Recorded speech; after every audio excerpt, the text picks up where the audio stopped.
Bueno, el ejercicio que vamos a hacer ahora es el ejercicio 7 de la guía 9. Bueno, dicho ejercicio trata sobre un péndulo simple, el cual tiene una longitud de 1 metro y hace 100 oscilaciones en 204 segundos. Y lo que nos pide es, con esos datos, calcular la gravedad en la Tierra, o sea, en donde está el péndulo. Después nos dice si el péndulo lo llevamos hacia la Luna, calcular la frecuencia en la Luna, si la gravedad en la Luna es 1/6 de la gravedad de la Tierra. Y por último tenemos que hallar una expresión para el ángulo recorrido del péndulo en función del tiempo. Si el ángulo máximo es de 10 grados. Bueno, entonces, fíjense, lo que tenemos que hacer acá es, utilizar la ecuación del péndulo simple que ustedes ya vieron en la teoría, que es omega cuadrado es igual a G sobre L, donde G es la gravedad del planeta donde se encuentra el péndulo, L es la longitud del péndulo y omega es la frecuencia angular del péndulo, ¿no? Bueno, entonces de acá hay que hallar la gravedad de la Tierra. Como esto es en la Tierra, entonces de acá despejamos G. G de la Tierra va a ser igual a omega cuadrado por L. Bien, fíjense que L es dato, es igual a 1 metro, omega no lo tenemos. Pero nos dicen cuántas oscilaciones hace en tanto tiempo. Esto que está acá es equivalente a la frecuencia, la cual se mide en oscilaciones por segundo, que eso es equivalente a Hertz, ¿no? Bien, entonces lo que podríamos hacer es con este dato hallar la frecuencia. Una vez que tenemos la frecuencia, bueno, podemos calcular el omega. Bien, bueno, entonces calculamos primero la frecuencia. La forma de calcular la frecuencia acá es decir que el péndulo hace 100 oscilaciones en 204 segundos.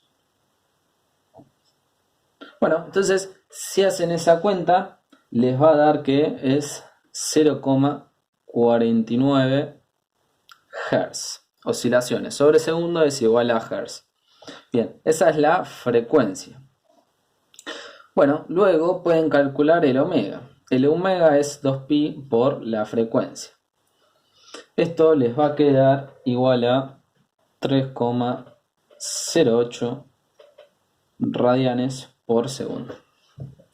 Bien, una vez que tienen el omega ya pueden calcular la gravedad. Si utilizan la fórmula, entonces la gravedad les va a quedar 9,49 metros sobre segundo cuadrado. Ahí está lo primero que nos pide. Perfecto.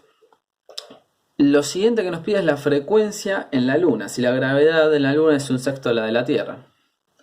Bueno, entonces tenemos que utilizar la fórmula de frecuencia. Bueno, utilizamos esta que está acá, omega sobre 2pi. Pero como es en la Luna, le vamos a poner f de Luna, ¿no? Bueno, luego la fórmula de omega para un péndulo ya la sabemos, es esta. Entonces la utilizamos.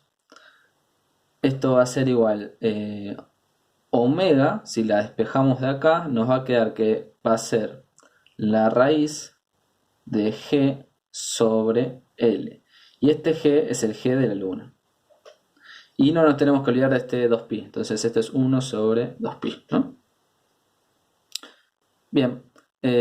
Luego, la gravedad de la Luna es 1/6 la de la Tierra. La de la Tierra ya la habíamos calculado acá. Entonces, introducimos eso. 1 sobre 2pi raíz de 1/6 de la gravedad de la Luna sobre L. Este L es un subíndice, este que está acá arriba. Bien, ahora sí, fíjense, tenemos 2pi que es un número, esto es un número, esto es dato, la gravedad de... Esto es la Tierra, no de la Luna. La gravedad de la Tierra ya la calculamos. Si hacemos las cuentas, eso nos va a quedar 0,2 Hz es igual a la frecuencia del péndulo en la Luna. Quiere decir que como tiene una frecuencia, esto quiere decir que hace 0,2 oscilaciones por segundo. Fíjense que la frecuencia en la Luna es más chica que la frecuencia en la Tierra, ¿no? Acá da 0,49 la Tierra, lo cual está bien porque fíjense que como la gravedad es menor, disminuye la frecuencia, ¿no? El resultado nos da coherente. Bueno, por último, lo que tenemos que hacer es calcular una expresión del ángulo en función del tiempo para este péndulo. Bueno, lo que podemos hacer para eso es un diagrama de fuerzas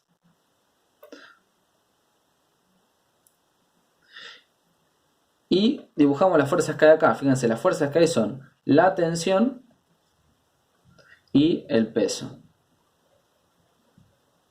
Pero bueno, para trabajar en los ejes tangencial y radial, que son los que nos interesan, este es el eje radial y este es el eje tangencial.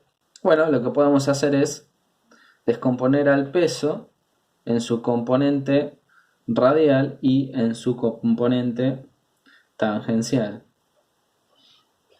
Luego fíjense, la componente que se encarga del movimiento de este péndulo es la componente tangencial, ¿no? Entonces lo que podemos hacer es utilizar la segunda ley de Newton para el eje tangencial. Esto es, sumatoria de fuerzas en el eje tangencial va a ser igual al peso tangencial, y esto igualarlo a masa por aceleración tangencial, ¿no? Lo que hicimos fue aplicar la segunda ley de Newton en el eje tangencial. Bien, luego esto hay que desarrollarlo en función del ángulo y esto hay que desarrollarlo en función del ángulo para hallar la expresión que nos piden. Bueno, entonces fíjense, acá por simetría, este ángulo que está acá es igual a este ángulo que está acá. Luego, la componente tangencial de peso va a ser igual a m por g por el seno de θ, ¿no? Porque esta componente es lo mismo que la llevamos acá, y ahí se ve claramente que esta componente es igual al peso por el seno de θ.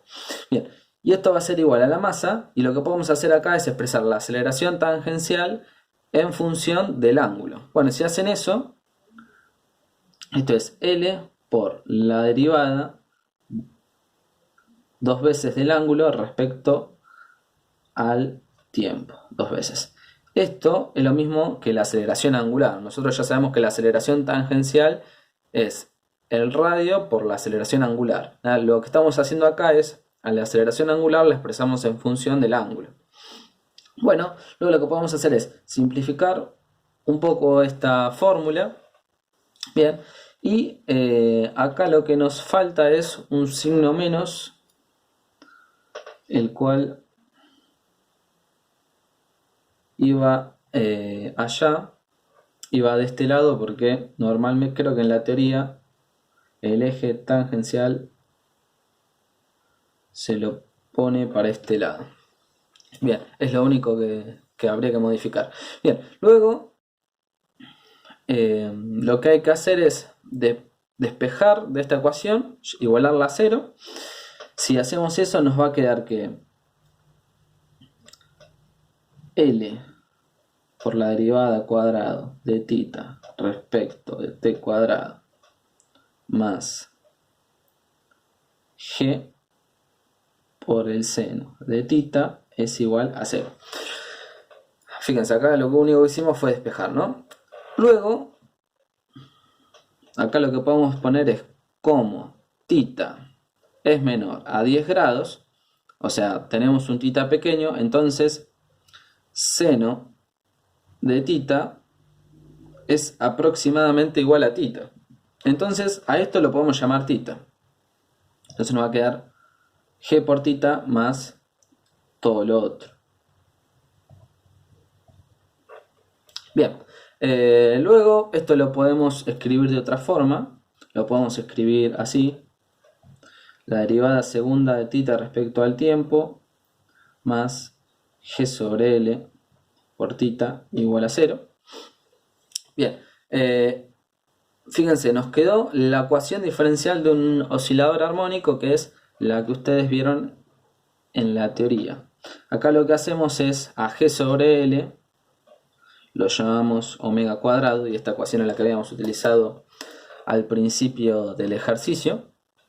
Y esta ecuación diferencial tiene una solución general, la cual ustedes ya conocen, que es θ va a ser igual a por seno de omega t, donde A va a depender de las condiciones iniciales del problema. En este caso sería la amplitud máxima, ¿no? En radianes. Entonces, esta va a ser su función de θ en función del tiempo, donde omega es la frecuencia angular y es igual a la raíz de g sobre L.